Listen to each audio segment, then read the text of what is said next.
چلاتے ہیں کہ جو انکار کرتا ہے وہ بھی دیکھ لے، جو اقرار کرتا ہے وہ اپنے ایمان کو مضبوط کر لے۔ رسول اللہ صلی اللہ علیہ وسلم کی حدیث مبارکہ سے ہمیں عذاب قبر کے بارے میں سراحتاً معلوم ہوتا ہے کہ عذاب قبر حق ہے۔ اب جو لوگ انکار کرتے ہیں وہ نہایت بیوقوفی کا اظہار کر رہے ہیں۔ جو لوگ یہ سمجھتے ہیں ہمیں ہمارے بزرگ بتا دیں گے، وہ بھی بہت بڑی بیوقوفی کا اظہار کر رہے ہیں۔ کوئی بزرگ قبر کے اندر کام نہیں آ سکتا، کوئی بزرگ، کوئی پیر، کوئی مرشد۔ ہاں میں وہ اعمال بیان کروں گا آئندہ جمعہ کے اندر کہ جن کی وجہ سے بندہ عذاب قبر سے محفوظ ہو سکتا ہے۔ اپنے اعمال کی بنیاد پر بندہ قبر کے اندر عذاب سے بچ سکتا ہے، لیکن باقی کوئی یہ سمجھے میرا پیر، میرا مرشد، میرا مقتدا، میرا امام مجھے قبر کے اندر عذاب سے بچا دے گا، یہ خیالت تو محالت تو جنون اصلی تو پاگل پنا ہے۔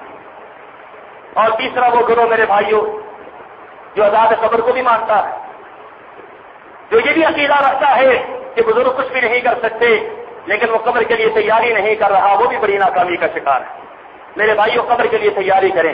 رسول اللہ صلی اللہ علیہ وسلم ایک مرتبہ قبر کے پاس تشریف فرما تھے تو آپ نے اپنے صحابہ کو مخاطب کر کے فرمایا، یا اخوانی لمثل ھذا فاعدوہ، اے میرے بھائیوں، اے مسلمانوں، اے میرے صحابہ، اس قبر کے لیے تیاری کر لو جس کے اندر تمہیں کوئی کام نہیں آئے گا۔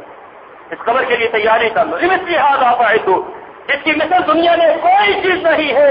یہ بڑا خوفناک گھر ہے، بڑا ہیبتناک گھر ہے، بڑا دہشتناک گھر ہے، اس کے لیے تیاری کر لو، اس کے لیے تیاری کر لو۔ میرے بھائیو، اللہ کے رسول نے یہ بات کہہ کر یہ اعلان کر دیا ہے، لوگوں قبر کے لیے تیاری کر لو۔ ہر ایک کو حساب و کتاب دینا ہے، وہاں پر ہر ایک کو ان معاملات سے گزرنا ہے۔ جو نیک ہے وہ بھی اپنا انجام دیکھے گا، جو بد ہے وہ بھی انجام دیکھے گا، جو مانتا ہے وہ بھی جان لے گا، جو نہیں مانتا وہ بھی جان لے گا۔ اللہ سے دعا ہے اللہ مجھے اور آپ کو عذاب قبر پر ایمان لانے کی توفیق عطا فرمائے، اور اللہ اس کے لیے ہمیں تیاری کرنے کی توفیق عطا فرمائے۔ سبحان ربک رب العزۃ عما یصفون وسلام علی المرسلین والحمد للہ رب العالمین۔ یہ کچھ سوالات ہیں۔ کیا غیر محرم عورت کے لیے کوئی شخص مرد عمرہ کر سکتا ہے؟ قرآن و حدیث کی روشنی میں وضاحت فرمائیں۔ حج بدل کہتے ہیں کوئی بھی شخص حج کی طاقت رکھتا ہو، پیسہ اس کے پاس ہو لیکن خود نہ کر سکتا ہو، اس کی طرف سے کوئی بھی دوسرا جو ہے وہ حج کر سکتا ہے۔ اس کے اندر عمرہ بھی شامل ہے، عمرہ بھی وہ کر سکتا ہے، لیکن حج کے ساتھ عمرہ شامل ہے۔ جو شخص زندہ ہے، پیسے اس کے پاس موجود ہیں لیکن جانے کی طاقت نہیں رکھتا، معذور ہے، کوئی اور اسے مرحلہ لاحق ہے، تو وہ اپنی جگہ کسی دوسرے کو حج بدل کے طور پر بھیج دے تو یہ شرعی طور پر جائز ہے، اس کے اندر کوئی حرج نہیں، خواہ عورت ہو خواہ مرد ہو۔ لیکن اکیلے عمرے کے لیے کسی کو بھیجنا، اس کے لیے کوئی شرعی دلیل نہیں ہے، اس کے اندر غیر محرم کی اور محرم کی شرط نہیں۔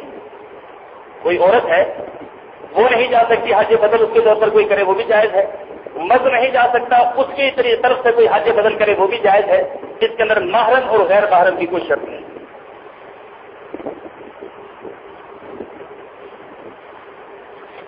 موجودہ وقت میں حق مہر کی رقم کتنی بنتی ہے شرعی نقطۂ نظر سے؟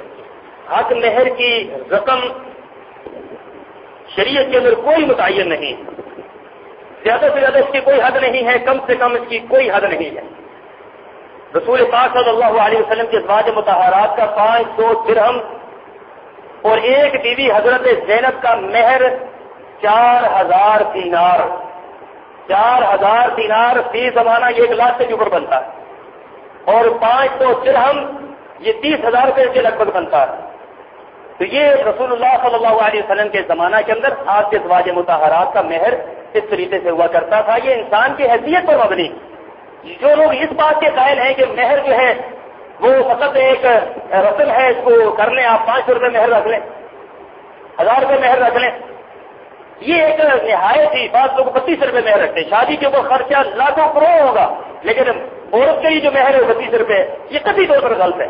جو لوگ زیادہ رکھتے ہیں وہ بھی غلط کرتے ہیں، جو اس طریقے سے تذلیل کا اظہار کرتے ہیں یہ بھی غلط۔ 32 روپے تو کوئی شرعی مہر نہیں۔ میرے ساتھ بھی لوگ کہتے ہیں 32 روپے، کس نے کہا 32 روپے؟ لوگ شریعت کرتے ہیں، تو آپ شریعت کی بات کرتے ہیں تو شریعت کے اندر تو استطاعت ہے، تو استطاعت کے مطابق آپ مہر دیں۔ جتنا آپ شادی کا خرچہ کرتے ہیں اس سے شادی کا خرچ کم کریں، آپ مہر زیادہ دیں۔ اس نقطۂ نظر کو سمجھنے والے بہت کم لوگ ہیں۔ شادی کے اوپر کروڑوں روپے خرچ کرنے والے مہر کے معاملے میں بالکل زیرو ہو جاتے ہیں۔ یہ شادی کے اوپر کچھ نہ خرچ کرنے والے مہر کے معاملے میں لاکھوں پہ چلے جاتے ہیں، دونوں افراد و تفریح پہ۔ مہر یہ لڑکی والوں کی طرف سے ہوتا ہے، یاد رکھیں۔ عام طور پر لوگ لڑکے سے پوچھتے بھائی تم کتنا مہر دو گے؟ بھائی جس نے دینا ہو وہ تب کہتا ہے میں نے کتنا دینا ہے، وہ تو کہے گا کم سے کم ہو، وہ کہ مفت ہی دے دیں۔ لیکن جو لڑکی والے ہیں ان کی طرف سے ہمیشہ مہر متعین ہوتا ہے، لڑکی والے متعین کریں میں اتنا مہر آپ نے دینا ہے، اس کی استطاعت کے مطابق پڑھ کر کریں گے اللہ کے ہاں مجرم ہوں گے۔ استطاعت کے مطابق مہر ہونا چاہیے جو پہلے ادا کر دیا جائے، جس کی کوئی شرعی مقدار معین نہیں۔ بدکار شخص سے بات کرنے، اس سے لین دین کا، اس سے دین کا علم سیکھنے، اس کے گھر کھانا کھانے، اس کے پیچھے نماز پڑھنے کے بارے میں کیا حکم ہے؟ یاد رہے کہ ابھی سزا بھی نہیں ملی اور بات سب کو معلوم بھی نہ ہو، تو جس کو معلوم ہو تو وہ کیا کرے؟ بھائی جہاں تک تعلق ہے کوئی شخص بدکار ہے، وہ نماز پڑھاتا ہے، نماز ہو جاتی ہے اس کے پیچھے، اس سے دین کا علم بھی سیکھا جا سکتا ہے، اس سے بات چیت بھی کی جا سکتی ہے، یہ اس کا الگ معاملہ ہے، اللہ کے ساتھ اس کا معاملہ، اسے چاہیے توبہ اور استغفار کرے۔ لیکن اس بنیاد پر ہاں البتہ کوئی اعلانیہ بدکار ہے جسے کہتے ہیں اعلانیہ گناہ کر رہا ہے اور گناہ کو گناہ سمجھتا ہی نہیں ہے، اس کے پیچھے نماز ہوتی نہیں، لیکن اس شخص سے کون سا شخص ہے دنیا کے اندر جس کے اندر عیب نہیں پائے جاتے؟